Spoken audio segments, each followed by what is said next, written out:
I hope this video does for you what it did for me, spark curiosity and not shame. As a pediatrician, online creator, and mom, I work from my phone, but I never want my kids or anyone in my life to feel like a screen matters more than they do. And sometimes I need this reminder.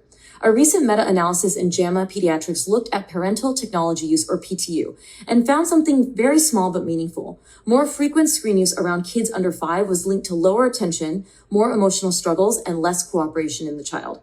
Why? Because in early childhood reciprocity, that back and forth attention is how kids learn to connect, regulate, and feel seen.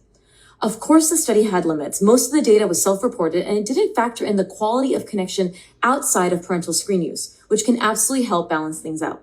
But here's the takeaway that stuck with me from that video.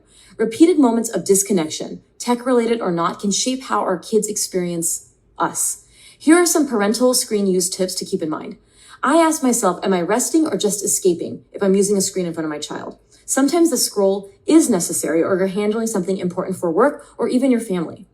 I protect mealtimes, bedtime, play, and reunion moments like wake-ups or school pickup. These are powerful times to reconnect. When I'm done working and present with my kids, phones are away unless it's to snap a photo we look at together later. If my toddler tries to grab my phone or my older child talks mid-scroll, I pause and narrate. I'm finishing a message for work and then I'm all yours. And if the phone does come out during downtime, I don't stress. I zoom out and look at the bigger picture. This is presence with intention. Our kids are watching not just what we say about their screen use, but how we use them as well. So zoom out, look at your habits as a whole. Are there moments you can cut the scroll? Because connection doesn't have to be constant, but it should feel real. And those small, sacred moments, they're worth protecting. See below for more information about this study and how to manage this if you work from home.